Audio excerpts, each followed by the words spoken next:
रही होगी, ठीक है ना। तो कैसा लगा आपको नीचे कमेंट में ज़रूर बताइएगा, सेशन को लाइक कर दीजिएगा और चैनल को सब्सक्राइब कर दीजिएगा। Guys, my name is Vinod Kumar Bahal, I am your physics educator. मैं आप सभी बच्चों को फिजिक्स पढ़ाता हूँ। So I am CEO at AVJMS educare private limited, running school project in Dwarka International School and visiting faculty at Allen, Rohtak. What's new with Unacademy? अब Unacademy के साथ क्या और नया है बेटा? रेज हैंड फीचर, जहाँ पर आप अपना हाथ रेज करते हैं, वन ऑन वन आप डाउट पूछते हैं अपने फेवरेट एडुकेटर से, और अगर टीचर आपके सामने नहीं है तो आप आस्क अलाउड फीचर का भी पूरा पूरा यूज कर सकते हैं बच्चों। इसके बाद अगर आप ध्यान से देखेंगे तो अगर आपने अनअकैडमी प्लस सब्सक्रिप्शन नहीं लिया है बेटे, तो आप इंतजार किस बात का कर रहे हैं? इंडिया के टॉप एडुकेटर्स आपको इस एक प्लेटफॉर्म पर पढ़ा रहे हैं।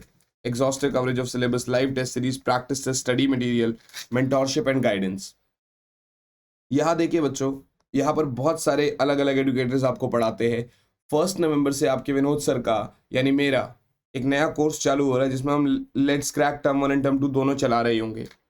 बस आपको कोड VK आर्मी यूज करना है। जैसे ही आप ये कोड यूज करते हैं, आपको 10% ऑफ मिलता है बच्चे, ठीक है ना। उसके बाद फिर बात आती है अनअकैडमी आइकॉनिक सब्सक्रिप्शन की, जहां मिलता है personal mentorship, live doubt solving session, weekly report और प्लस के सारे बेनिफिट्स। कोड आपको आइकॉनिक में भी बेटा VK आर्मी ही यूज करना है, ताकि आपको मिले सीधा सीधा 10% का ऑफ। बाकी बच्चों, हर संडे को अनअकैडमी कॉम्बैट स्कॉलरशिप टेस्ट होता है। आप यहाँ पर एनरोल कर दीजिए। अगर आप नए यूज़र है तो ऐप डाउनलोड करके मेरा कोड VK आर्मी यूज़ करिए, आपको काफ़ी अच्छा लगेगा। और हर सैटरडे, संडे, मंडे, ट्यूसडे, हफ्ते में ये 4 दिन मॉक टेस्ट होता है। Use code VK army, you will get 10% of. बात समझ में आ रही है आपको? क्या मिलेगा? 10% ऑफ मिलेगा। I hope this is clear to you all, right बच्चा पार्टी? आइए चलते हैं हम लोग। Guys, how are you all? कैसे हैं आप सब लोग? आई होप सभी बच्चे काफ़ी अच्छे होंगे।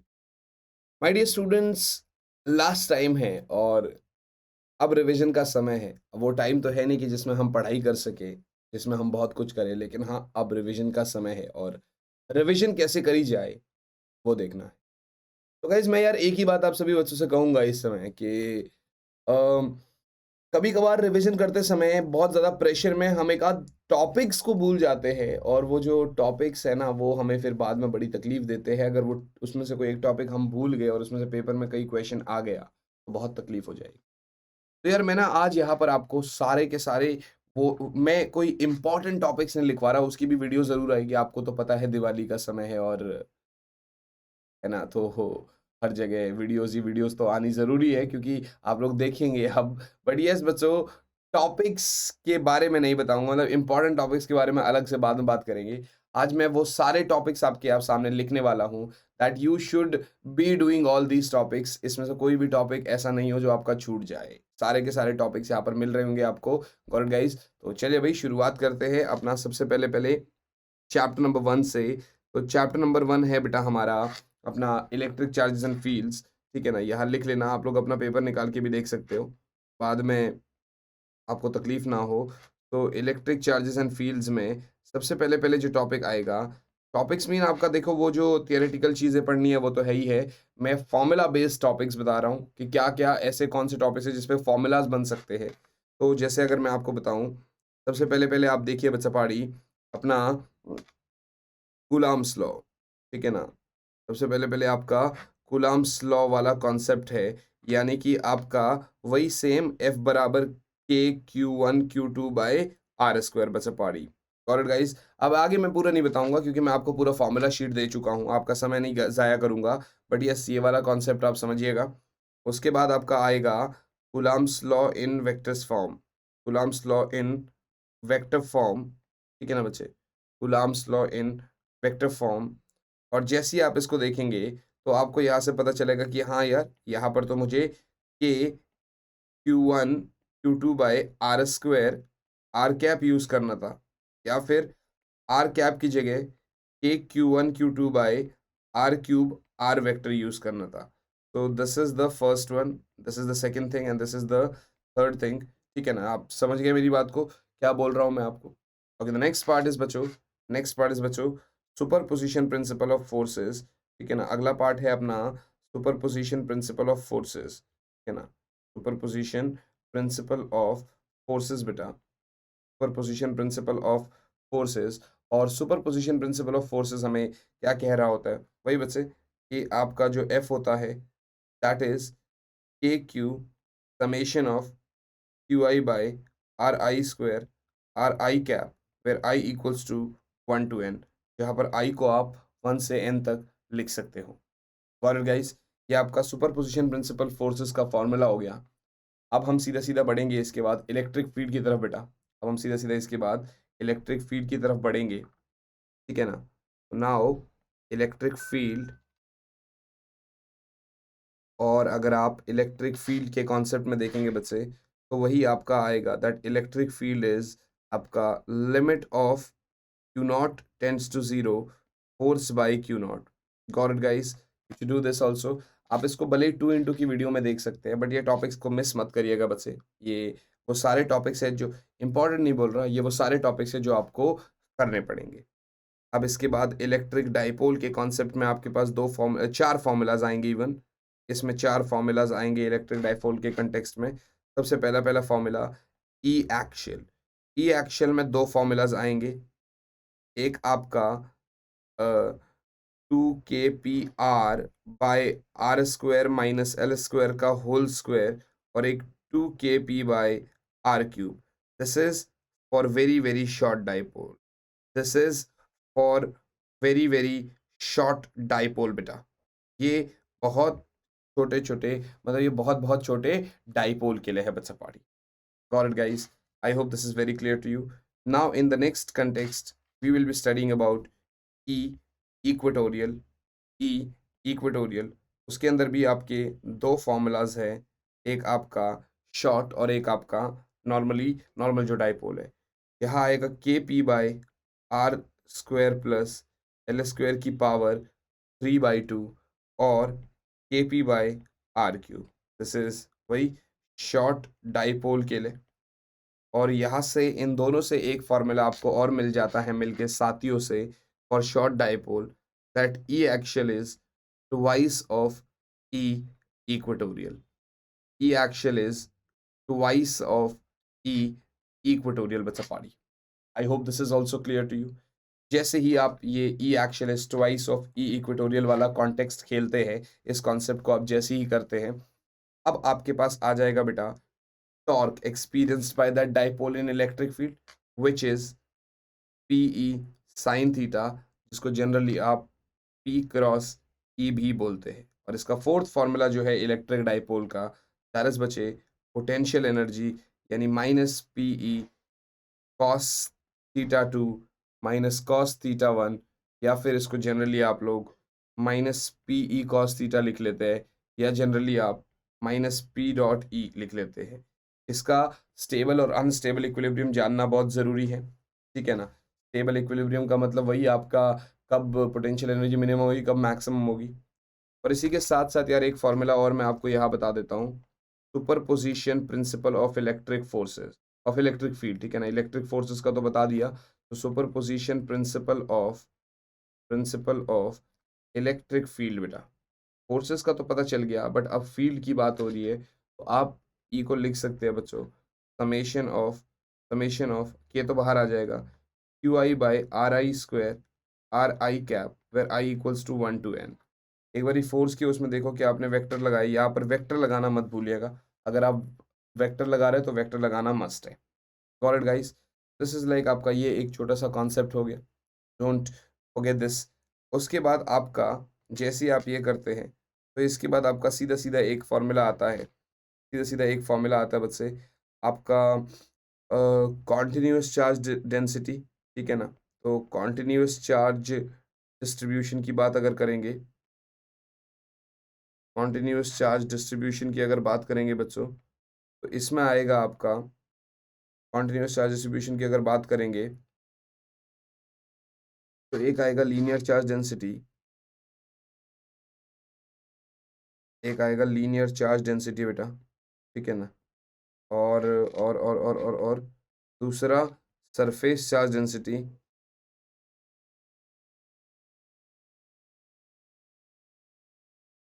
और तीसरा वॉल्यूम चार्ज डेंसिटी, और तीसरा वॉल्यूम चार्ज डेंसिटी बेटा, तीसरा volume charge density. Surface charge density के लिए लैम्डा को यूज करते हैं, which is charge per unit length.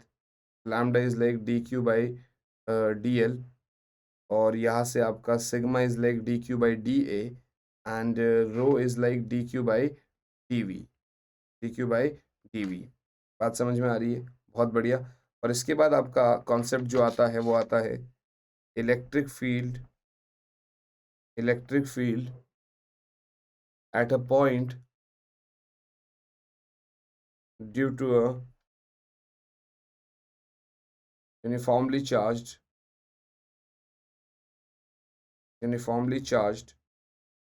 circular loop बेटा, uniformly charged circular loop, uniformly charged circular loop।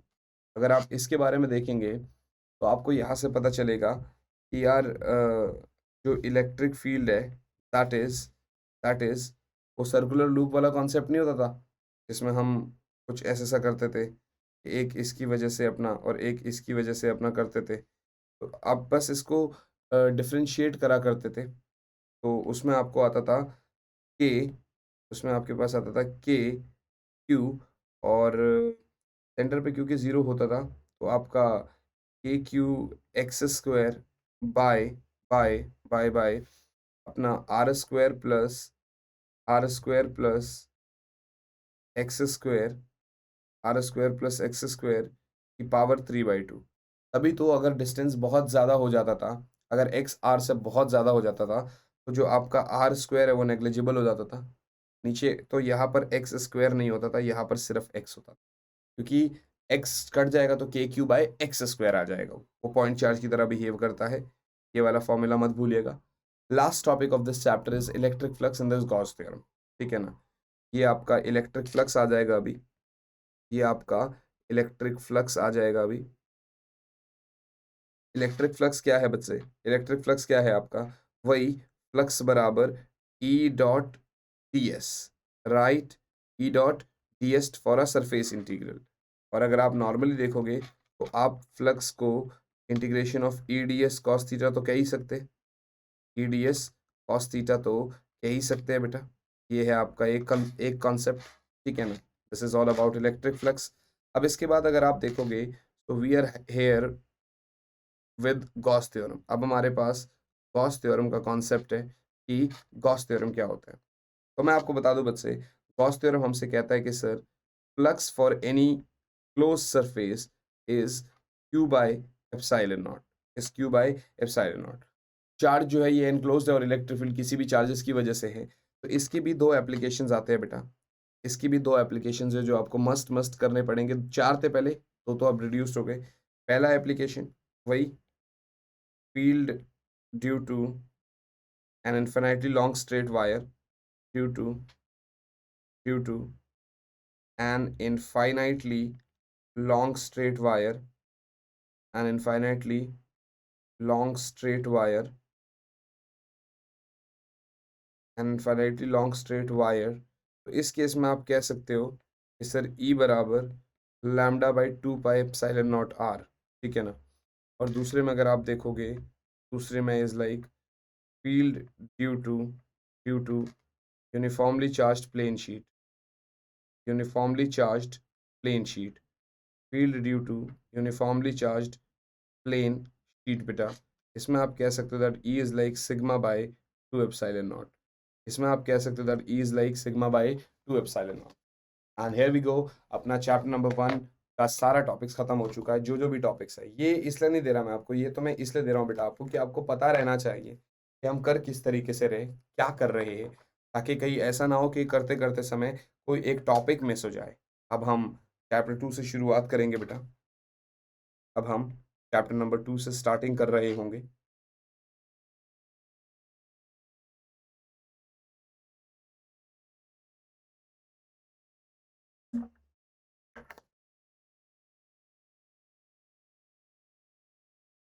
Okay, तो चैप्टर 2 की बातचीत कर रहे हैं हम लोग यहाँ पर। तो चैप्टर 2 में यानी वही आपका इलेक्ट्रोस्टैटिक पोटेंशियल। ठीक है ना? चैप्टर 2 में वही आपका इलेक्ट्रोस्टैटिक पोटेंशियल। तो अगर हम लोग इलेक्ट्रोस्टैटिक पोटेंशियल की बातचीत करते हैं, अगर हम लोग इलेक्ट्रोस्टैटिक पोटेंशियल के साथ खेल रहे होते, तो इलेक्ट्रोस्टैटिक पोटेंशियल का आपको फॉर्मूला पता रहना चाहिए। V बराबर के क्यू बाई आर होता है, which is 1/4 pi epsilon naught R Q by R. ठीक है ना, एक तो ये फॉर्मूला हो गया। दूसरा, अगर पोटेंशियल की बात करेंगे तो वही V को आप V1 plus V2 plus dash dash dash Pn भी लिख सकते हैं। ये एक स्केलर क्वांटिटी है, तो प्लस क्यू है तो प्लस क्यू, माइनस क्यू है तो माइनस क्यू। उसके बाद आपका तीसरी बात आती है अपना, ये क्या था, potential due to system of charges. इस टॉपिक को अगर आपको नाम देना है तो you can say this is potential due to system of charges, this potential due to system of charges बेटा। ठीक है ना, potential due to system of charges. इसी के बाद अगर आप तीसरा देखोगे तो पोटेंशियल ड्यू टू डाइपोल भी आता है, पोटेंशियल ड्यू टू डाइपोल भी आता है। ठीक है ना, पोटेंशियल ड्यू टू डाइपोल भी आता है। अब इसमें आपका वही आता है, एक तो वी एक्शियल और एक वी इक्वेटोरियल। ठीक है ना, एक आता है एनी पॉइंट पर भी इसमें। तो एक्शियल वाले केस में आप यहाँ पर लिख सकते हैं that K P R by R square minus L square, यहाँ पर होल स्क्वायर नहीं आएगा। और इसको आप आगे भी लिख सकते हैं के पी बाय आर स्क्वायर। ये शॉर्ट वाले के लिए हो गया, ये शॉर्ट वाले के लिए हो गया। इक्वेटोरियल के लिए भैया आपका जीरो ही होता है। और एनी पॉइंट के लिए आप लिख सकते हो K P cos theta by R square minus L square cos square theta. इसके ऊपर डिपेंडेंसी है आपकी कि भैया आपको एक्शियल देखना है या क्या देखना है। This is potential due to dipole, potential at any point, सब जगह चीज़ों का आपको मिल गया। जस्ट बाद बेटा आपके पास आएगा इलेक्ट्रोस्टैटिक पोटेंशियल एनर्जी, इसको मत मिस करिएगा, इलेक्ट्रोस्टैटिक पोटेंशियल एनर्जी बेटा। तो now we will be doing electrostatic potential energy बच्चे। अब हम कर रहे होंगे electrostatic potential energy. Electrostatic potential energy की भी अगर आप बात करेंगे तो यहाँ पर क्या होगा आपका, वही दैट अपना U बराबर work done per unit charge. ठीक है ना, अच्छा V तो work done per unit charge था, U तो आपका वही W ही हो जाएगा। ठीक है ना, U तो W ही हो जाएगा, यानी आपका KQ1 Q2/R। ठीक है ना, इसमें आप ये देखिएगा कि ये भी एक स्केलर क्वांटिटी है। ठीक है ना, और साथ ही साथ में due to system of charges भी देख सकते हैं, अलग अलग है, इंटरेक्शन होगा। ठीक है ना, पोटेंशियल एनर्जी के बारे में आपको पूरा पढ़ना पड़ेगा। और साथ में potential energy in absence of electric field, in presence of electric field. जैसे डाइपोल की वजह से मैं ऑलरेडी चैप्टर 1 में आपको पोटेंशियल एनर्जी का दे चुका। एक और कॉन्सेप्ट जो आपके पास आएगा, that is going to be बच्चा party, relation between electric field and potential, relation between electric field and potential बेटा। इलेक्ट्रिक फील्ड और पोटेंशियल के बीच में जो रिलेशन है वो आपका आएगा E बराबर minus D V by D R. ठीक है ना, दूसरा कैपेसिटेंस का Q बराबर सी वी, और इसके अंदर ही आपका पैरेलल प्लेट कैपेसिटर आ जाएगा, पैरेलल प्लेट कैपेसिटर आ जाएगा। ठीक है ना, जिसका जो कैपेसिटेंस होगा बच्चे वो आपका C बराबर साइलन नॉट A बाई डी होता है। इसके अंदर भी दो चीज़ें आएगी, या तो आप कंडक्टिंग स्लैब इंसर्ट करेंगे, या तो आप कंडक्टिंग स्लैब इंसर्ट करेंगे बेटा, या डाई इलेक्ट्रिक स्लैब इंसर्ट करेंगे, या डाई इलेक्ट्रिक स्लैब इंसर्ट करेंगे। अगर तो आप कंडक्टिंग स्लैब इंसर्ट कर रहे हैं तब जो सी आएगा वो epsilon not a by D minus T आता है, और अगर टी डी के बराबर है तो सी इन्फिनिटी के बराबर होता है। और इस केस में सी जो आपका आता है वो epsilon not a by T minus T plus T by के होता है। और अगर डी आपका टी के बराबर है, सॉरी, अगर टी आपका डी के बराबर है तो सी जो होता है आपका, तब वो आता है के टाइम्स सी इन एयर, यानी कि के times epsilon not a by D. एक तो ये है, एक एक आइसोलेटेड स्फेरिकल कैपेसिटर भी होगा, एक आपका आइसोलेटेड स्फेरिकल कैपेसिटर भी होगा बच्चे, एक आइसोलेटेड स्फेरिकल कैपेसिटर भी होगा, जिसका आपका सी जो होगा वो 4 पाई एप्सिलॉन नॉट आर के बराबर होगा। ठीक है ना, ये कॉन्सेप्ट को भी आपको नहीं भूलना है। और उसके बाद आप ऊपर चलिए तो आपको अब मिलेगा कॉम्बिनेशन में। ठीक है ना, लास्ट के 2-3 फॉर्मूलाज है, इसमें एक तो आपका सीरीज होता है और एक आपका पैरेलल होता है। ठीक है ना, तो सीरीज में 1/c series is like 1/c1 plus 1/c2 plus dash dash 1/cn, और पैरेलल में बेटा c बराबर c1 plus c2 plus dash dash dash cn।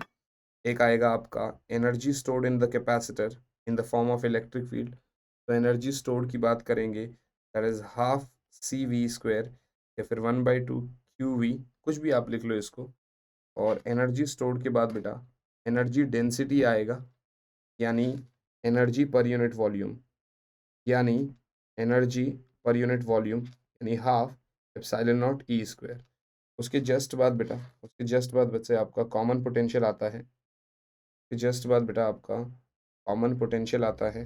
Common potential जो होता है वो C1 V1 plus C2 V2 bye C1 plus C2 है। ये तभी आपको समझ आएगा जब ये सब आपने करे होंगे, ऐसे नहीं समझ में आने वाले बेटा, ठीक है ना। और उसके बाद last concept of this chapter is loss of energy, half C1 C2 V1 minus V2 का whole square by C1 plus C2। And I hope this is very very, मेरे हिसाब से ये कॉन्सेप्ट आपको समझ में आ गया सारा का सारा। ऑलराइट गाइस, तो चैप्टर 2 के ये सारे टॉपिक्स हैं जो आपको लास्ट टाइम रिवीजन में हेल्प कर रहे होंगे। लास्ट टाइम अगर आप रिवाइज कर रहे होंगे तो आप एक बार इसको देख लोगे तो आपको पता चल जाएगा कि अच्छा ये सब तो करना ही है मुझे एक बार, है ना।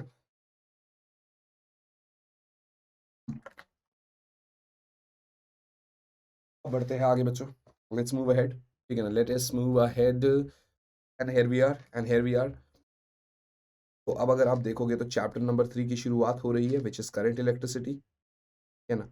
चैप्टर नंबर 3 की शुरुआत हो रही है, which is current electricity, which is current electricity. और अगर आप करंट इलेक्ट्रिसिटी की बात करते हैं तो यहाँ पर सबसे पहले पहले करंट के बारे में, एवरेज करंट आपका delta Q by delta T, instantaneous current dQ by dt, इसके बाद आपका ओम्स लॉ, वही V बराबर IR, ठीक है ना। के बाद R is equals to rho L by A, फिर होता है current density which is current per unit area, ठीक है ना। और एक और फॉर्मूला यहाँ पर E का J रो, ठीक है ना, और J को आप लिख सकते हो सिग्मा E। यहाँ पर rho is resistivity, sigma is conductivity, ठीक है ना। अगर ये आपने देख लिया तो आप इसको देख सकते हो, ठीक है ना। इसके बाद ड्रिफ्ट वेलोसिटी, आपका जो कॉन्सेप्ट आने वाला है that is going to be drift velocity, है ना। ड्रिफ्ट वेलोसिटी क्या होगा बेटा, इस drift velocity VD is like minus e by m into tau बेटा, minus e by m into tau. Correct guys, ये भी बात समझ में आ रही है। नेक्स्ट, करंट का ड्रिफ्ट वेलोसिटी के साथ रिलेशन NEA इंटू PD बेटा, NEA into PD। I hope this is clear. के बाद अगर आप ध्यान से देखोगे तो आपका मोबिलिटी आ जाएगा, इलेक्ट्रॉन मोबिलिटी इज म्यू, यानी drift velocity per unit electric field, drift velocity per unit electric field, है ना। तो ये आपका कॉन्सेप्ट आ जाएगा। उसके बाद electrical energy, electrical energy plus power. तो अगर आप पावर की बात करते हैं तो वो होता है I²R, या फिर आप कह सकते हैं V² बाई R।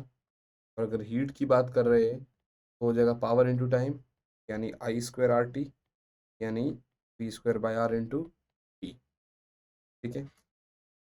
इसके बाद अगर आप देखोगे तो आपका सेल्स का कॉन्सेप्ट आ जाएगा, सेल्स का कॉन्सेप्ट आ जाएगा। सेल्स में सबसे पहले पहले तो आपका वही E बराबर V प्लस IR, और यू कैन से V बराबर E माइनस IR। यहाँ पर I इज लाइक आपका E by total resistance, capital मतलब इंटरनल प्लस एक्सटर्नल। और R का भी फॉर्मूला आपको पता रहना चाहिए, E minus V by I, और you can say E by V minus 1 into capital R। Generally ये formula E minus V by V into capital R के फॉर्म में फेमस है। करेक्ट, क्या तक हो गया। सेल्स के कॉम्बिनेशन की तरफ चलेंगे, सेल्स या तो सीरीज में होगा या पैरेलल में। यस गाइस, नाउ सेल्स का कॉम्बिनेशन चल रहा होगा हमारा, इधर सीरीज और पैरेलल, इधर सीरीज और पैरेलल, ठीक है ना, या तो सीरीज या पैरेलल। अगर आप सीरीज़ की बात कर रहे हैं तो आपका E1 मतलब ई सीरीज़ जो है that is going to be E1 plus E2 plus dash dash dash EN बेटा। अगर आप पैरेलल की बात कर रहे हैं तो यहाँ पर सीरीज़ में पहले RS भी लिख लो, इंटरनल रेजिस्टेंस का, R1 plus R2 plus dash dash dash RN बचे। और पैरेलल की केस में आपका E parallel by R parallel is going to be बचा आपका E1 by R1 plus E2 by R2 plus dash dash dash EN by RN plus dash dash dash EN by RN। I hope this is clear. और साथ ही साथ में बेटा ना 1 by R parallel is going to B 1 by R1 plus 1 by R2 plus dash dash dash 1 by RN। बात समझ में आ गई। एल सीरीज पैरेलल हो गया। किरचॉफ्स लॉ को मत भूलिएगा, किरचॉफ्स लॉ बहुत ज़्यादा ज़रूरी है। वही एक आपका जंक्शन लॉ यानी KCL और एक आपका लूप लॉ यानी KVL। जंक्शन लॉ में तो वही कहेगा कि at junction summation of current zero, जितना करंट आ रहा है उतना जाएगा। KVL में वही समेशन ऑफ E बराबर समेशन ऑफ IR। करेक्ट। ये कॉन्सेप्ट आपको बताने की कोशिश कर रहा है वो। अब 2-3 कॉन्सेप्ट और है हमारे पास, जैसे मीटर ब्रिज, पोटेंशियोमीटर और अपना मतलब व्हीटस्टोन ब्रिज और उसका application meter bridge then potentio. 1 minute भी नहीं लगेगा हमें, कर लेते हैं इनको भी। तो व्हीटस्टोन ब्रिज, वही आपको पता है कि व्हीटस्टोन ब्रिज में 4 रेजिस्टेंसेस का कॉम्बिनेशन है ये, 4 रेजिस्टेंसेस का कॉम्बिनेशन है ये। So P by Q is going to be R by S, P by Q is going to be R by S। इसी को कहते हैं अपना बैलेंस कंडीशन, इसी को कहते हैं अपना बैलेंस्ड कंडीशन बेटा, ठीक है ना। इसका एप्लीकेशन है मीटर ब्रिज। तो अगर इसका एप्लीकेशन है मीटर ब्रिज तो आपको कर लेना चाहिए मीटर ब्रिज के बारे में भी। वही P बाई क्यू बराबर आपका L बाई 100 माइनस L, है ना। तो वही अगर P निकालना है तो Q मतलब सॉरी P बाई क्यू क्या, R बाई S ना, R बाई S। तो अगर R निकालना है तो S into L by 100 minus L। I hope this is also clear to you. अब अगर इसके बाद वो आपसे कहेगा मीटर ब्रिज के बाद, तो अब वो आपसे पोटेंशियोमीटर पूछ रहा होगा, वो आपसे पोटेंशियोमीटर पूछ रहा होगा। एंड यस गाइस, पोटेंशियोमीटर जैसे ही पूछता है तो आपको पता रहना चाहिए कि आपका V is directly proportional I वाला कॉन्सेप्ट बताने की कोशिश कर रहा है आपसे। V is directly proportional I वाला कॉन्सेप्ट बताने की कोशिश कर रहा है। यानी कि एक तो to compare the cells of EMF, एक तो to compare the cells of EMF। वैसे भी पता रहना चाहिए this is an ideal voltmeter, वैसे भी पता रहना चाहिए this is an ideal voltmeter. एक तो to compare cells of EMF, और अगर दूसरा आप बात करोगे यहाँ पर, दूसरा आपको मतलब इसमें तो आपको मिल जाएगा E1 बाई E2 बराबर L1 बाई L2, है ना। इसमें तो ऐसा मिल जाएगा आपको। दूसरी बात में आपका to find the internal resistance of cell, find the internal resistance of cell बेटा, to find the internal resistance of cell, right. और इस केस में अगर आप देखोगे तो ये मिल रहा था R बराबर E by V minus 1 into capital R, और you can say 1 by L2 minus 1 into capital R। I hope is very clear to you. इसी के साथ यार अपना थर्ड चैप्टर भी होता है ख़त्म। 4 चैप्टर्स और, यानी चैप्टर 4, 5, 6 एंड 7। आफ्टर दैट ये वीडियो आपका ख़त्म हो जाएगा।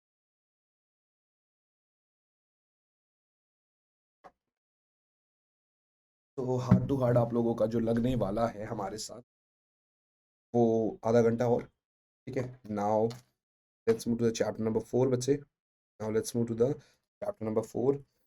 चैप्टर नंबर 4 की अगर आप बात करेंगे तो यहाँ पर आपका आ जाएगा मूविंग चार्जेस एंड मैग्नेटिज्म, है ना। Chapter number 4 moving charges and magnetism.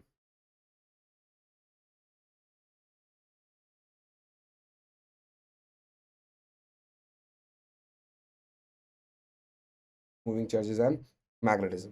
तो इसमें सबसे पहला पहला जो आपका आएगा दैट इज़ वही अपना Biot Savart law.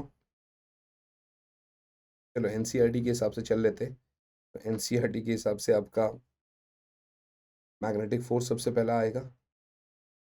Magnetic force तो मत भूलिएगा। क्या कहता है मैग्नेटिक फोर्स?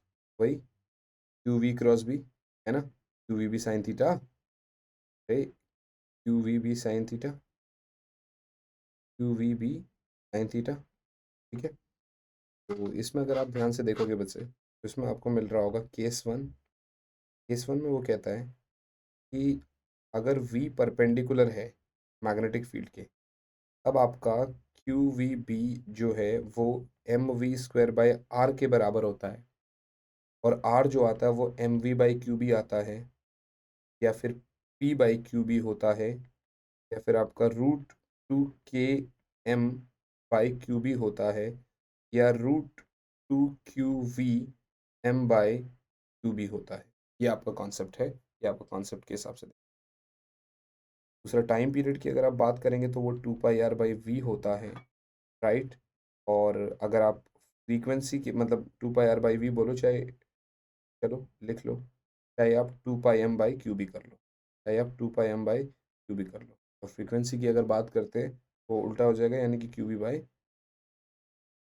गॉट गाइस, ये केस 1 था। और केस 2 में अगर आप थीटा 0 डिग्री है तो फोर्स ही नहीं लगेगा। और केस 3 में अगर कोई भी आर्बिट्री डायरेक्शन है, यानी कि when v is making an angle some theta, तो उस केस में आपका जो हेलिकल पाथ कवर होगा, हेलिकल पाथ कवर होगा, तब रेडियस आपका m v sine theta by Q B आ जाएगा, बट टाइम पीरियड आपका सेम ही रहेगा।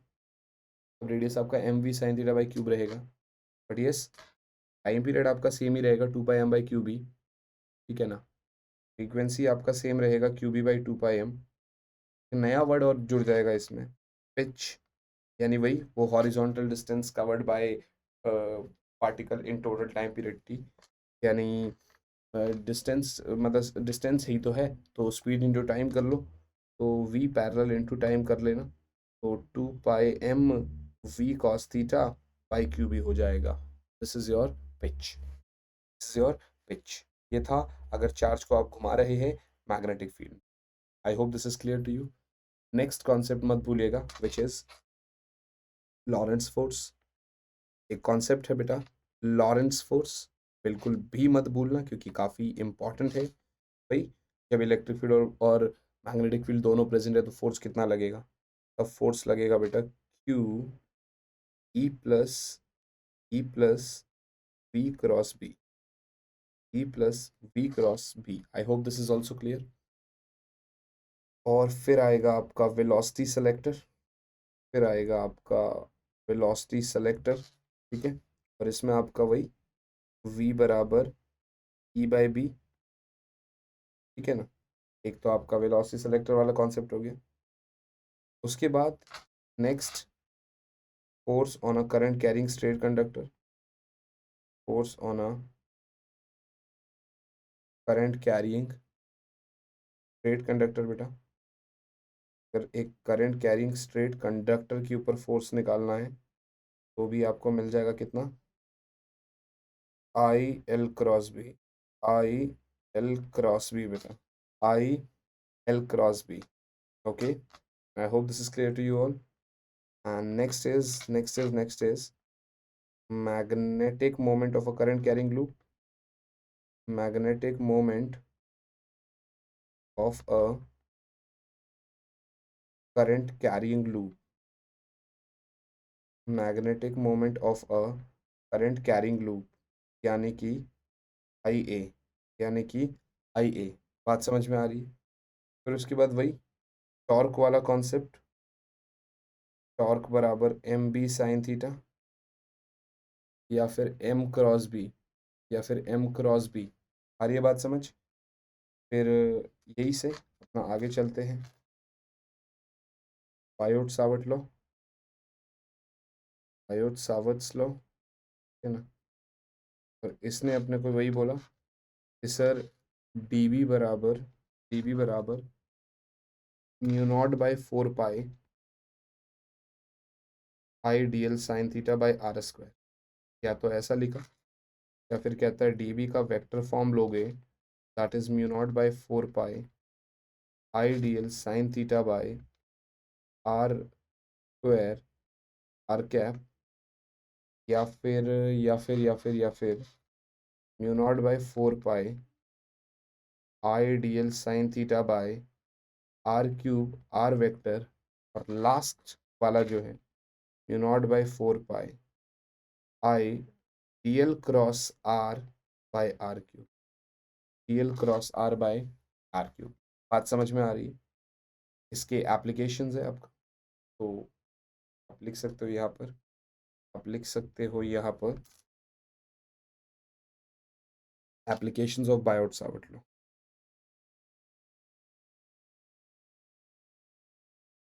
Applications of Biot Savart law, ठीक है ना? Applications of Biot Savart law, आ रही है बात समझ? तो बायोट सावर्ट लॉ के एप्लीकेशंस, सबसे पहला पहला वही ना, करंट कैरिंग लूप, सबसे पहले पहले वही अपना करंट कैरिंग लूप बेटा, करंट कैरिंग लूप यानी बी बराबर mu naught I R square by 2 r² plus x² की पावर 3/2, 2 r² प्लस x² की पावर 3/2, ये बात समझ? और दूसरा दूसरा आपका इसी का मैग्नेटिक फील्ड एट सेंटर निकालना होगा, आपको मिल जाएगा mu naught I bye 2r, mu naught I bye 2r। बात समझ में आ रही है? और फिर उसके बाद अगर आपको देखना होगा तो इसको आप जनरली आप इसको एम के टर्म्स में भी लिख सकते हो, that B is mu naught into 2m by 4 pi x cube, ठीक है ना? क्योंकि आपका वो coil behaves as a magnetic dipole, ठीक है ना? और फिर बस ये हो गया। इसके बाद हाँ, यहाँ पर अगर आप देखते हो तो इसके बाद आपके पास आएगा दूसरा एप्लीकेशन इसका, यानी due to long straight current carrying wire, infinitely long straight current carrying wire, ठीक है ना? Long straight current carrying wire, और इसके हिसाब से तो आपको पता ही है मैग्नेटिक फील्ड आएगा mu naught I by 4 pi r sine phi 1 plus sine phi 2। और इसके भी अलग अलग कंडीशंस होते हैं। एक, जब वायर आपका इनफाइनाइट है and the point is some बीच में, तब भी आता है mu not 2i/r, 2i/4 pi r। और एक, अगर वायर आपका इनफाइनाइट है यानी सेमी इनफाइनाइट है, एक एंड इज नियर द, मतलब एक point is near the one and, तब म्यू नॉट i/4 पाई r आता है, तो म्यू नॉट i/4 पाई r आता है। You should know about this as well, ठीक है ना? अब अगर इसके बाद अगर आप देखते हो तो एम्पेयर सर्किटल लॉ आ जाएगा, उसके बाद आपका एम्पेयर सर्किटल लॉ आ जाएगा, एम्पेयर सर्किटल लॉ आ जाएगा। और जो एम्पेयर सर्किटल लॉ है वो क्या कहता है, देखना ज़रा। तो अभी एम्पेयर सर्किटल लॉ कर लेते हैं। एम्पेयर सर्किटल लॉ हमें क्या कह रहा है, वही आपका बी डॉट डी एल और closed figure is mu naught I enclosed, mu naught I enclosed, ठीक है? और तो इसके बाद इसके एप्लीकेशंस आ जाएंगे, एम्पेयर सर्किटल लॉ के एप्लीकेशंस आ जाएंगे, मानी ACL के एप्लीकेशंस आ जाएंगे बेटा, ठीक है ना? वही अपना solenoid and toroid, solenoid plus toroid बेटा, है ना? वही अपना सोलिनॉइड प्लस टोरॉइड। तो अगर आप इस चीज़ को देखते हैं, अगर आप इस चीज़ को देखते हैं सोलिनॉइड प्लस टोरॉइड को, तो इसका जो मैग्नेटिक फील्ड आता है सॉलिनॉइड के अंदर वो आता है mu not NI। Same toroid के अंदर भी आता है म्यू नॉट NI। हाँ, टोरॉइड के अंदर जो यहाँ पर देखोगे तो आप, ये टोरॉइड वाला सीन बता रहा हूँ मैं आपको, टोरॉइड वाला केस बता रहा हूँ। इधर आप बी को म्यू नॉट NI/2 पाई r लिखते हैं, because small n is number of turns per unit length होता है। यहाँ पर लेंथ मतलब वो सर्कल होता है ना, तो सरकमफ्रेंस के बराबर ले रहा हूँ मैं आपको। मेरी बात समझ में आ रही है आपको? चलिए, जैसे ही अपना ये होता है, अब इसके बाद दो पैरेलल करंट कैरिंग वायर्स होंगे, ठीक है ना। दो पैरेलल करंट कैरिंग वायर्स होंगे, उनके बीच में फोर्स, अगर दो पैरेलल करंट कैरिंग वायर्स है सेम डायरेक्शन में तो अट्रैक्ट करेंगे, अपोजिट डायरेक्शन में तो रिपेल कर रहे होंगे। इनके बीच में जो फोर्स आएगा that is mu not I1 I2 by 2 pi r only, ठीक है ना। लास्ट वन इज आपका torque on a current carrying loop when placed in magnetic field which is B/N/I/A sin theta, ठीक है ना। और यही चीज़ अगर मैं बोलूँ तो इसके बाद अपन लोग पढ़ रहे होंगे moving coil galvanometer, moving coil galvanometer, moving coil galvanometer. मेरी बात समझ में आ रही है? और अगर मूविंग कॉइल गैल्वेनोमीटर की बात आप करते हैं, एमसीजी की बात, तो उसका सीधा सीधा रोल होता है आई को थीटा के डायरेक्टली प्रोपोर्शनल बताना, आई बराबर जी थीटा बताना, ठीक है ना। और जहाँ पर आपका जी जो होगा वो K/B/N/A हो जाएगा, K/B/N/A into theta, I is going to be, ठीक है ना। इसके बाद दो चीज़ें और आपको जाननी है यहाँ पर, एक करंट सेंसिटिविटी और एक वोल्टेज सेंसिटिविटी। हाँ, दो चीज़ें और भी, यानी कि कन्वर्जन, क्योंकि ये चैप्टर बहुत बड़ा है तो इसलिए इसमें थोड़ा सा टाइम लग गया। तो करंट सेंसिटिविटी इज लाइक आपका थीटा बाई आई, और यू कैन से B/N/A बाई के, यू कैन से B/N/A बाई के। The next is voltage sensitivity, voltage sensitivity which is Vs, which is theta by V, or you can say B/N/A by K into R, because V is equals to IR. Last but not the least, convergence, यानी कि वही आपका galvanometer का ammeter में, and the last one galvanometer का volt meter में, last one galvanometer का volt meter में। जब हम गैल्वेनोमीटर को एमीटर में कन्वर्ट कर रहे हैं तब हम शंट का रेजिस्टेंस निकालते हैं I/IG-1, और अगर इसमें होता है तो R की वैल्यू जो होती है वो V/IG माइनस गैल्वेनोमीटर का। I hope it's clear to you all. Right बच्चे, पारी चैप्टर 4 के सारे टर्म्स मैंने आपको बता दिए, कोई मिस नहीं होना चाहिए आपसे, बस रिविजन करते समय ज़रूर देख लेना इनको। इन केस अगर कोई मान लो इंसान है, गलती तो हमसे भी हो जाती है, कोई रह गया या फिर कुछ ऐसा टॉपिक है तो मुझे भी बता देना कि सर ये रह गया आपसे, है ना, ताकि उसको अपडेट कर देंगे हम लोग, ठीक है। चलो आज चलते हैं।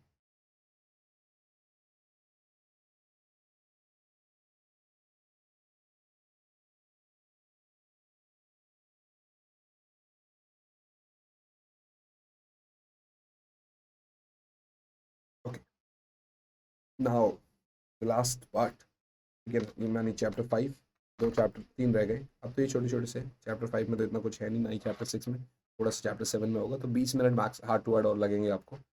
इसमें वही आपका मैग्नेटिक डाइपोल हो जाएगा, और उसकी वजह से अगर आप फील्ड देखोगे तो फील्ड इज लाइक आपका वही μ0/4π QM, या सीधा सीधा कह दो आप, फोर्स वाली कहानी आ जाएगी, फोर्स बराबर μ0/4π QM1 QM2/r², आर क्या, ठीक है। इज योर फोर्स वाला concept. I hope this is clear to you all. और अब डाइपोल अगर देख रहे हैं तो एक आपका बी एक्शल आएगा, प्रॉपर ई की तरह होता है, माने 2kmr/r² - L² या फिर 2km/r³, ये वाला शॉर्ट के लिए हो गया, ठीक है ना। फिर बी इक्वेटोरियल वाली कहानी, यानी कि km/r² + L² की पावर 3/2, यानी कि km/r³, ये वाला भी शॉर्ट किलर हो गया, ये वाला भी शॉर्ट किलर हो गया। I hope this is very clear to you all. आइए आगे चलते हैं। जैसे भी हमारा ये कॉन्सेप्ट होता है, जैसे भी हमारा ये कॉन्सेप्ट होता है, उसके बाद आपका टाइम पीरियड वाला कॉन्सेप्ट आता है, विच इज़ 2π√I/mb। अगर आपको याद होगा तो ये आप करवाया होगा आपके टीचर्स ने, अगर आप मेरे से पढ़े होंगे तो मैंने ज़रूर करवाया है, ठीक है ना। चलो, now magnetic potential energy of dipole, यानी minus m B sine theta, जैसे वहाँ पर पी माइनस पी ई होता है, एक minute, minus m B cos theta, sorry, minus m B cos theta, और you can say minus m dot P, ठीक है, दिस इज दिस। उसके बाद आपका गॉस लॉ इन मैग्नेटिज्म, के बाद Gauss law in magnetism which is b dot ds, the closed integral is 0। उसके बाद elements of earth magnetic field, उसके बाद elements of earth magnetic field, elements of earth magnetic field, इसमें आपका वही तीन चीज़ें आएंगी, एक आपका मैग्नेटिक डेक्लिनेशन,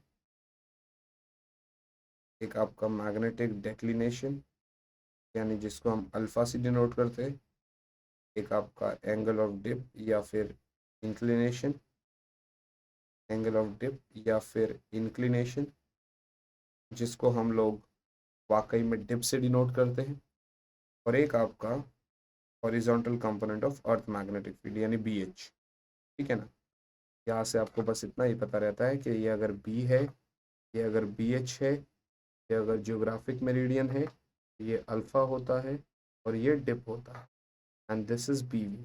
और आपको पता रहता है कि कॉस डिप बराबर बी एच बाई बी, तो बी एच बराबर B cos dip, and sine dip बराबर B V by B, you can say that B V बराबर B sine dip, can say that B V बराबर B sine dip. I hope this is very clear to you all, right बच्चा party. बस ये concept है। इसके बाद कुछ एक दो चीज़ें ज़रूर है, जैसे आपका मैग्नेटाइजिंग वेक्टर, उसके बाद मैग्नेटिक ससेप्टिबिलिटी, अपना रिलेटिव मैग्नेटिक परमेबिलिटी, ये सब चीज़ है, लेकिन असल में मेरे को लगता है रिड्यूस सिलेबस है। होगा तो आप मुझे बता देना, फिर हम एक छोटा सा 5 मिनट का वीडियो बना लेंगे। But we are moving to the chapter 6 EMI। तो भरोसा हो गया ना कि 1 घंटे के अंदर अंदर वीडियो निपट जाएगा। 15 मिनट का टाइम अभी भी बचा हुआ है हमारे पास, ठीक है। चलो स्टार्ट करते हैं EMI के बारे में, ठीक है ना। EMI के बारे में स्टार्ट करते हैं। तो सबसे पहले पहले आप लोगों को इसमें देखना होगा Faraday's law of induction, Faraday's law of induction. इसमें इसने फर्स्ट लॉ में अपना पूरा EMI का डेफिनेशन दिया है, फर्स्ट लॉ में अपना पूरा EMI का डेफिनेशन दिया है। और बात रही सेकेंड लॉ की, बेटा सेकेंड लॉ में इसने पूरा, अगर आप ध्यान से देखेंगे तो EMF का मैग्नीट्यूड बराबर d∅dt बताया है, ठीक है ना। फिर उसके बाद हमारे पास लेंजेज लॉ है, ठीक है ना। लेंस ने हमें प्रॉपर बताया है कि सर EMF बराबर -d∅dt होता है एक टर्न के लिए। अगर टर्न्स n है तो ये -n d∅dt हो जाएगा, अगर टर्न्स n है तो ये -n d∅dt हो जाएगा। बेटा बात समझ में आ गई। उसके बाद अगर आप देखोगे तो उसके बाद आपके पास आएगा मोशनल EMF, के बाद आपके पास आएगा बेटा मोशनल EMF, ठीक है ना। वही आपका EMF बराबर BLV, ठीक है ना, BLV साइन थीटा इवन। इसका एक और फॉर्मूला होता है बच्चे, P cross B dot L, P cross B dot L बेटा, ठीक है ना। और अगर मोशनल EMF इन रोटेशन देखना हुआ तो आप कहोगे sir motional EMF, motional EMF in rotation, in rotation, उस केस में आपका EMF बराबर half B omega R square, half B omega R square, ठीक है ना। इधर आपका मोशनल EMF में एनर्जी कंजर्वेशन भी आता है, ठीक है ना, एनर्जी कंजर्वेशन भी आता है, यानी I बराबर BLV/R, ठीक है ना। फोर्स का कॉन्सेप्ट भी आता है ILB, यानी फोर्स बराबर B square L square B/R, ठीक है ना। और पावर भी आता है विच इज़ F.V, यानी B square L square V स्क्वायर/R, ठीक है ना। और पावर लॉस भी आता है, पावर लॉस भी आता है, मतलब इन द फॉर्म ऑफ वही जूल्स हीट, वही जूल्स हीट, हीट के फॉर्म में लॉस होगा, ठीक है ना। इस केस में अगर फाइनल पावर आप देखोगे that is going to be बच्चा पारी I स्क्वायर R, यानी कि वही B square L square V square, और एक आता है चार्ज यानी डेल्टा क्यू। ये डिपेंड नहीं करता टाइम पे, इसलिए इसको आप डेल्टा फाइव बाई आर बोलते हैं। तो इसको आप डेल्टा फाइव बाई आर बोलते हैं। जैसे ही अपन लोग इसको करते हैं बेटा, के बाद हमारे पास बचता है इंडक्टेंस वाला कॉन्सेप्ट। इंडक्टेंस में तो वही है, phi is directly proportional to I, you can say बच्चा party d phi by d t is directly proportional to d I by d t. ठीक है ना, ये भी आप लिख सकते हो। यू कह सकते हो आपके सर ई एम एफ बराबर minus L D I by d T, minus L D I by d T. और इंडक्टेंस में आप सोलेनॉइड वाला केस भी देख सकते हो, बट ये तो सेल्फ था। एक आपका म्यूचुअल भी आ जाएगा, और म्यूचुअल के केस में आप लोग बेटा ई बराबर minus N d I by d t भी, sorry minus M d I by d t भी कहते हो E M F in D. अब सेल्फ इंडक्टेंस भी सोलेनॉइड के लिए आएगा, और mutual inductance two long coaxial solenoids के लिए आएगा। सेल्फ इंडक्टेंस अगर आ रहा है तो यहाँ पर आप एक सोलेनॉइड की बात कर सकते हैं, जहाँ पर आप कहते हैं कि सर एल बराबर mu naught n s square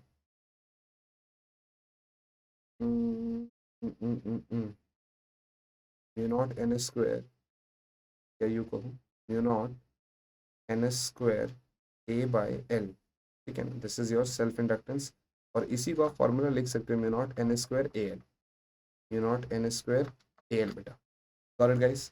ठीक है ना। और फिर म्यूचुअल इंडक्टेंस की अगर बात कर रहे हैं, और फिर अगर म्यूचुअल इंडक्टेंस की बात कर रहे हैं बच्चों, और फिर अगर म्यूचुअल इंडक्टेंस की बात कर रहे हैं, तब आपका जो M12 होता है या M21, एक कॉइल के ऊपर एक सोलेनॉइड का दूसरे की वजह से जो होता है, वो होता है बेटा mu naught N1 N2 AL, या फिर mu naught N1 N2 A by L.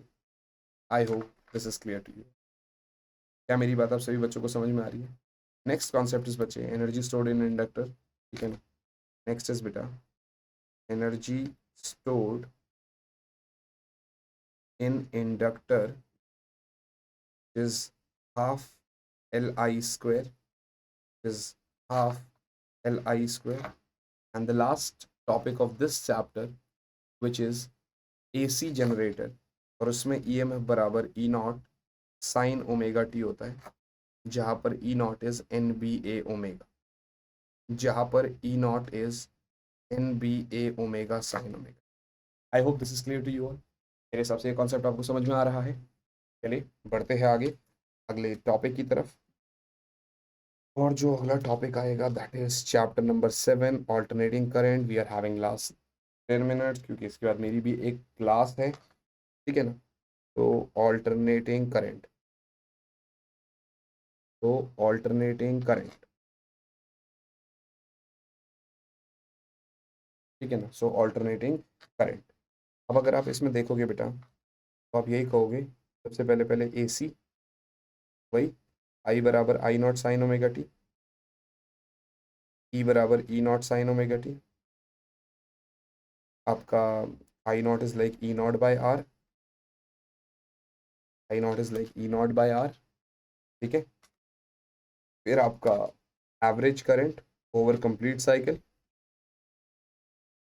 भैया कंप्लीट साइकिल के लिए तो एवरेज करंट 0 है, and average current over half cycle की अगर बात करेंगे, तब आपका ये आता है 2 आई नॉट बाई पाई, 0.67 पाई। समझ में आया?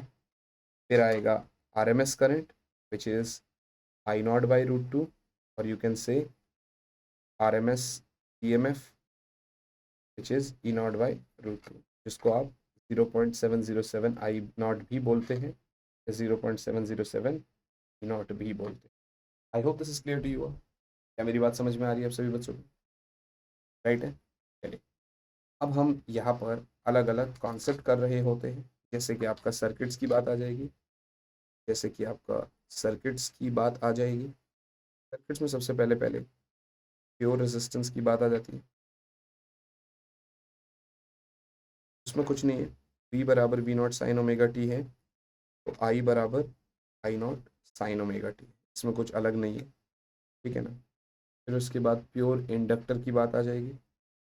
प्योर इंडक्टर में तो आपको पता ही है 3 फार्मूलाज हैं, लाइक आई बराबर I naught sine omega t, ये लैग करेगा minus pi by two, E बराबर E naught sine omega t, and the next is X L inductive reactance which is omega L, या फिर एक्सएल बराबर to pi nu L, या फिर इसका graph पूछ लेगा एक्सएल और न्यू का which is directly proportional. I hope this is clear. आइए बढ़ते हैं अगले ग्राफ की तरफ। Pure capacitor, pure pure capacitor में अगर आप देखोगे I is like I naught sine omega t plus pi by two, है ना। E is like E naught sine omega t, यहाँ पर एक्स सी होता है which is one by omega C, you can say one by two pi nu सी। और आप ध्यान से देखिएगा, और आप ध्यान से देखिएगा, एक्स सी इज लाइक आपका inversely proportional to, is like inversely proportional to C. ये आपका प्योर कैपेसिटर हो गया। अब इसमें आपके पास एल आर आएगा, फिर सी आर आएगा, फिर एल सी आर आएगा, एक लास्ट में एल सी आएगा, उसका भी मैं थोड़ा बहुत बता दूंगा, है ना। एल आर में क्या होगा, ये एक इंडक्टिव सर्किट है, बाकी सब ठीक है, दो चीज़ें आपको बदलनी पड़ेगी। अगर ई आपका E naught sine omega t है तो I is going to be I naught sine omega t minus pi by two नहीं होगा, माइनस फाइव होगा। और यहाँ पर एक्सएल नहीं होता, जेड होता है which is under root X L square plus R square. C R में ये प्रॉपर कैपेसिटिव होगा, प्योर तो नहीं होगा बट कैपेसिटिव होगा बिकॉज रेजिस्टेंस भी है। यहाँ पर अगर आप देखोगे तो E is like E naught sine omega t, तो I is like I naught sine omega t plus five, ठीक है ना, आई ऐसा हो जाएगा। तो यहाँ पर भी जो z होगा that is X C square plus R square, यहाँ पर भी जो z होगा that is X C square plus R square. और तीसरा आपका एल सी आर सर्किट, तीसरा आपका एल सी आर सर्किट, यहाँ पर दो केसेस आएंगे, या तो आपका X L is greater than X C, या X L is less than X C, या X L is equals to X C, या X L is equals to X C. यहाँ पर वही इंडक्टिव और यहाँ पर वही कैपेसिटिव, बट यहाँ पर प्योर रेजिस्टिव। जो इस वाले कंडीशन में है बेटा, दिस इज प्योर रेजिस्टिव, यहाँ पर रेजिस्टिव ही बनता है, प्योर रेजिस्टिव। और प्योर रेजिस्टिव वाले केस में रेजोनेंस का कंडीशन आ जाएगा अपने पास।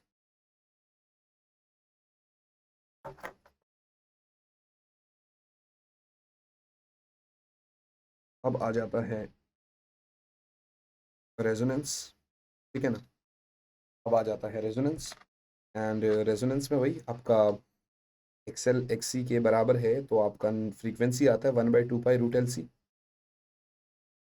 एक आएगा क्वालिटी फैक्टर, एक आएगा क्वालिटी फैक्टर यानी शार्पनेस ऑफ रेजोनेंस यानी क्यू, और क्यू होता है आपका omega R by two delta omega which is. अब इसकी तो आप अलग अलग फार्मूलाज देख लो, जैसे भी आप देखोगे तो omega naught L by R भी होता है इसका, ठीक है ना। का फॉर्मूला आपका वन बाय ओमेगा, मतलब नॉट की जगह आप आर भी लिख सकते हो, omega R, one by omega R C into R भी हो सकता है। एक बढ़िया फॉर्मूला जिस पे क्वेश्चन हमेशा आते हैं वो one by R root L by C, ठीक है ना। और इस रेजोनेंस कंडीशन में z जो होता है that is under root of, मतलब वैसे रेजोनेंस में नहीं, नॉर्मल अगर आप एक्सएल माइनस एक्सी का स्क्वायर प्लस आर स्क्वायर करोगे, बट इस केस में z is R only, pure resistive circuit होता है, current is in phase of a voltage. Power factor का कॉन्सेप्ट आएगा, पावर फैक्टर के जो होता है वो होता है कॉस फाई। अगर मैं इम्पीडेंस ट्राइंगल बनाऊँ, ये फाई होता है, ये आर होता है, ये जेड होता है, तो ये आपको कुछ भी होता है, तो आप कॉस फाई को बोलते हो बेटा, कॉस फाई को आप बोलते हो आर बाई जेड, आप कॉस फाई को क्या बोलते हो, R by Z. I hope this is clear to you. Right बच्चा पार्टी, कॉस फाई क्या हो गया आपका, आर बाई जेड हो गया। अगर आप देखोगे तो अब बात आती है power, is V naught I naught by two, V naught I naught by two, या नॉर्मल बोल दो आप V R M S I R M S cos phi, V R M S I R M S cos phi. अभी depend करता है circuit कैसा है, अगर प्योर कैपेसिटिव है तो पावर जीरो है, प्योर इंडक्टिव है तो पावर जीरो है, और प्योर रेजिस्टिव है तो पावर होगा V R M S into I R M S. Got it. उसके बाद आपका एलसी ऑसिलेशन होगा। एलसी ऑसिलेशन में भी आपको वही है, ओमेगा क्या आएगा, 1/√LC। ओमेगा क्या आएगा, 1/√LC। और last transformer, transformer last question है, ठीक है ना। ट्रांसफॉर्मर वही आपका 3-4 फार्मूलाज होते हैं, यानी E primary by E secondary बराबर N primary by N secondary बराबर आपका I secondary by I primary. Last formula of transformer is efficiency which is आपका power output by power input, power output by, ठीक है ना, which is आपका power output by power input. I hope this is very very clear to you all, right बच्चा party. तो यार efficiency transformer की generally 99% से 100% के बीच में होती है, काफ़ी हाई होती है। और यार इसी के साथ आप लोगों का ये जो इम्पॉर्टेंट डेरिवेशंस थे, यार मतलब इम्पॉर्टेंट फॉर्मूलाज थे, जो मतलब इम्पॉर्टेंट तो क्या पूरा ही चैप्टर बता दिया मैंने। 1 घंटे में आपको पूरा चैप्टर बता सकता हूँ। आपके पास ना पेपर के बाद भी जब आप आओगे तो कुछ बच्चे तो देखो 6 तारीख को ही छुट्टी, मतलब 6 तारीख के बाद आधा 6 दिन जिनका पी का एग्जाम नहीं है, जो मैथ्स लेके आएंगे। देखो जो बायो वाले बच्चे हैं उनके पास तो बहुत फायदा है, क्या वो तो 3 तारीख को पेपर दे के आ जाएंगे अपना, तो उनके पास तो 3 का आधा दिन, 4 5 6 7 8 9। और जो मैथ्स वाले बच्चे हैं जिनके पास पी नहीं है उनके पास 6 7 8 9, और जिनके पी है 7 8 9। तो यार आप तब बहुत अच्छे से रिवाइज कर सकते हो। बस पहले हाफ में आप रिवाइज करना प्रॉपर सारे फॉर्मूला सब कुछ, उसके बाद अगले 2 दिन सिर्फ mock test, revision, practice, questions, यही सब चीज़ चल रहे होंगे। मैं यही कहूँगा यार अच्छे से पढ़ाई करो, लास्ट टाइम है। I wish you all the very very very best for your journey, for your exams, for your preparation. Distraction नहीं लेके आना है, बहुत अच्छे से पढ़ाई करो। ऑल द वेरी बेस्ट बच्चा पार्टी, बाय ऑल। मिलते हैं आपसे आपके अगले मैराथन सेशंस में, तब तक के लिए यार all the very best, bye all बच्चा पार्टी, एंड यस, जय हिंद।